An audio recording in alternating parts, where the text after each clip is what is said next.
Guys, मैं हूं नीलम कुठारी और आज हमारे साथ है उर्वशी रौतेला। जी हाँ, तो आज हम उनसे खास बातचीत में बात करेंगे। हाँ, दिवाली में क्या उनकी तैयारियां हैं, कोविड से किस तरीके से बच के जो है दिवाली सेलिब्रेट करने वाली हैं, बाकी उनकी लाइफ में क्या चल रहा है क्या नहीं। सो उर्वशी, बहुत बहुत स्वागत है मेरे शो में आपका। जी धन्यवाद।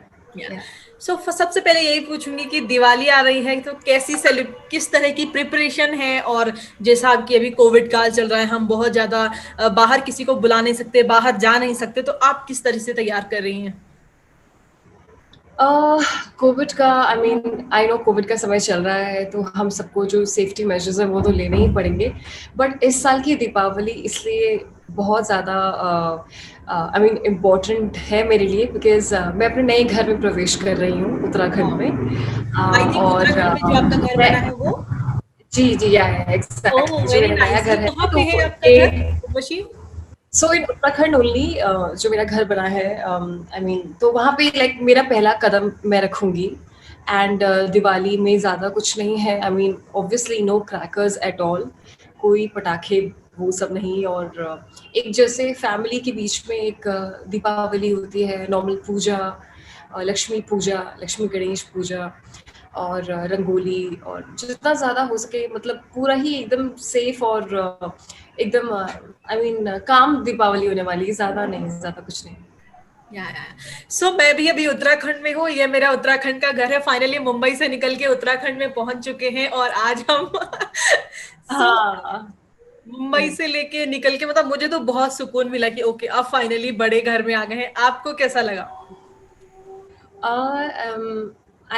अभी तो मैं वहाँ नहीं पहुँची हूँ। तो अभी छोटी दिवाली के दिन मैं वहाँ पे पहुँचूंगी। तो ऑब्वियसली अच्छा ही लगेगा, अपने घर पे किसको अच्छा नहीं लगता है, और फिर उत्तराखंड की तो बात ही कुछ और है। बिल्कुल बिल्कुल। उर्वशी, जहां तक मुझे पता है आपका घर आई थिंक वो काफी बड़ा है, तो उस घर की प्लानिंग और उस घर के बारे में अगर आप कुछ बताना चाहें। I it's a dream house. या it is a dream house. In fact अभी भी पूरा नहीं बना है। पूरा भी बनने में भी कुछ और साल लगेंगे। बट जितना भी है बहुत ज़्यादा काफ़ी सुंदर है, अच्छा घर है, और जी हाँ, बड़ा है। बट आई थिंक कुल कितने के 4 लोग हैं, मी, माय मॉम, माय डैड और मेरे भाई। तो काफ़ी ज़्यादा एक्साइटेड है। दिवाली के वक्त ही एक दिवाली तो मैं एक तरीके से कहूँगी त्योहार तो है, बट एक बहाना होता है घर जाने का। तो आई एम रियली एक्साइटेड, और प्लस मैं अपने स्कूल फ्रेंड से ही मिलने वाली हूँ, तो मैं बहुत ज़्यादा एक्साइटेड हूँ। उर्वशी, अगर बॉलीवुड की बात करें, जिस तरीके से पहले दिवाली पार्टीज होती थी, कार्ड पार्टीज होती थी, इस बार कैसे होने वाला है? और आप क्या करती थी जब आप मुंबई में दिवाली में होती थी तो? जी, दिवाली तो मोस्टली हमेशा मैं अपने घर पे ही सेलिब्रेट करना ज़्यादा पसंद करती हूँ, बिकॉज़ हम पूरे हमेशा ही बॉम्बे रहते हैं। तो और आई थिंक दिवाली हर किसी को अपने घर पे ही मनानी चाहिए। इसका मतलब ये नहीं है कि मैं दिवाली पार्टीज़ का पार्ट नहीं रही हूँ, मैं बहुत ज़्यादा काफ़ी सारी दिवाली पार्टीज़ का पार्ट रही हूँ। इस साल तो अनफॉर्चुनेटली इतना ज़्यादा कुछ नहीं होने वाला है बॉम्बे में। बट जो स्पेशल पार्टीज़ होती थी, फिर उसमें कई सारे गेम्स होते थे, तो बहुत ज़्यादा फन होता था उस उन पार्टीज़ में। बट कोविड के कारण ऑब्वियसली इस साल तो हम वो सब नहीं कर सकते। But I am very excited, क्योंकि अब घर पे जाऊंगी, इतने मैंने अपने फ्रेंड्स को कब से नहीं देखा है, उनसे मिलूंगी, अपने सारे रिलेटिव से मिलूंगी, पूजा होगी, एक बहुत ही घर का माहौल रहेगा, तो उसके लिए आई एम वेरी हैप्पी। बचपन की कोई मेमोरीज अगर आप शेयर करना चाहें दिवाली की, वो कैसी होगी? भाई के साथ, फैमिली के साथ, छोटी सी फैमिली आपकी। जी, बचपन में तो हमेशा से ही दिवाली बहुत ही अच्छी रही है, आपको तो पता ही है। वो सब कुछ बहुत ज़्यादा फन करते थे, और काफ़ी ज़्यादा नॉटीनेस, फिर बहुत सारा ढेर सारा स्वीट्स खाना, जितनी मिठाइयाँ हैं वो खाना। और आपको तो पता है भी, ये जो दिवाली है हमारे देश का सबसे बड़ा फेस्टिवल है। तो राइट फ्रॉम पहले धनतेरस आता है, फिर मतलब उसमें गोल्ड की ज्वेलरी शॉपिंग करना, ये डिजाइन वो डिजाइन, मॉम के लिए गहने, फिर कभी कोई ये ज्वेलरी, कभी हाथों की कंगन, तो ये सब गोल्ड की शॉपिंग करना, फिर उसके बाद छोटी दिवाली, फिर उस दिन भी पूरा ड्रेसअप होना, लहंगे पहनना, लहंगे ही लहंगे विद ज्वेलरी, और फिर बड़ी दिवाली में अगेन ड्रेसअप होना। रंगोली बनाना, दिए जलाना पूरे घर के चारों ओर, हर जगह दिया, कैंडल से पूरा मतलब पूरा घर जगमगा देना एक तरीके से जिसे कहते हैं वो। और फिर उसके बाद गोवर्धन पूजा होती है, भाई दूज होता है, तो पूरा ही सीरीज से पूरा एक हफ्ता तो पूरा प्रॉपर फुल ऑन सेलिब्रेशन होता है। जी। सो इस साल क्या खरीदने वाली हैं? कल धनतेरस है, कल के लिए कुछ अगर सोचा है आपने, मॉम के लिए, अपने लिए कुछ?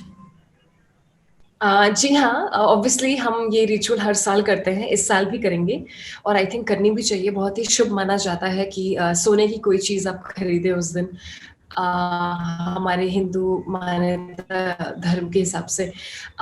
तो यस, कल भी कुछ शॉपिंग ऑब्वियसली होगी होगी गोल्ड की शॉपिंग। तो जैसे हम हर साल सेलिब्रेट करते हैं वैसे ही करेंगे इस साल भी। या, उर्वशी, आपकी जो हमेशा एक चीज चर्चा में रहती है वो है आपकी ड्रेस, आपके कपड़े, आपके लहंगे, साड़ी।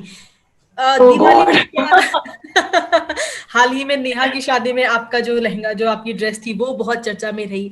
तो ये दिवाली में कुछ स्पेशल होने वाला है? कुछ स्पेशल आपने डिजाइन करवाया है या उस दिन कुछ पहनने वाली है जब फ्रेंड्स वगैरह सब घर पे आएंगे? जी, आई मीन एज़ सच कुछ ज़्यादा वो सब कुछ प्लान नहीं किया है, बट ऑब्वियसली जो है इंडियन कपड़े रहेंगे, सलवार सूट या फिर कोई साड़ी या लहंगा, इस तरीके से कुछ भी, बट हल्का-फुल्का कुछ, ज़्यादा कुछ नहीं। ऑब्वियसली नेहा की शादी थी तो थोड़ा-सा हमने भी एक्सपेक्ट नहीं किया था, बट एक काफ़ी ज़्यादा एन्जॉयमेंट हो गया। I am really happy for her और बहुत ज़्यादा मज़ा आया, डांस किया। तो आपको तो पता ही है फ्रेंड्स की शादी का एक अलग ही मज़ा होता है। बिल्कुल, बिल्कुल, बिल्कुल। सो उर्वशी, अगर मैं यही पूछना चाहूंगी कि आपके अटायर हमेशा जो चर्चा में रहते हैं, तो फर्स्ट टाइम ऐसी कोई मेमोरीज जब आपने पहली बार, अब तो खैर आप यूज टू हो गए हैं, पहली बार ऐसी कोई ड्रेस पहनी हो? पहली बार ऐसी ड्रेस आई थिंक शुरुआत से ही मतलब बिकॉज मैं इस फील्ड में हूँ, मॉडलिंग एंड ब्यूटी पैजेंट्स और फिर बॉलीवुड, तो I mean most of the dresses ऐसे ही होती हैं, काफ़ी हैवी होती हैं। हाँ, बट अभी मैंने एक इंटरनेशनल मैगजीन कवर का शूट किया है जो अभी दिवाली में रिलीज होने वाला है। वो मैगजीन इट्स कॉल्ड एक्सपीडिशन। तो उसमें मेरे जो आउटफिट्स थे बहुत ही ज़्यादा हैवी थे। आई थिंक कोई भी लड़की वो पहनना पसंद नहीं करेगी बिकॉज वो बहुत ही ज्यादा, आई मीन बेहद खूबसूरत थे, बट काफी ज्यादा हैवी थे। लाइक जितना, लाइक 80-80 किलो के कपड़े, 90 किलो के, बहुत ही ज्यादा हैवी कपड़े थे। अभी आप अगर मेरे इंस्टाग्राम पे जाओगे तो आप हाँ, मैंने देखेंगे वो देखा। उसका जो मैंने क्लोथ्स वगैरह पहने हैं, बहुत ही इजिप्शियन गॉडेस का लुक था उसमें। तो ऑब्वियसली क्लियोपैट्रा जो है उसका, आई मीन मैंने रोल अदा किया था उस फैशन फिल्म के लिए। तो उस फिल्म में मुझे बहुत ज्यादा हैवी हैवी कपड़े पहनने पड़े, बहुत ही ज्यादा हैवी।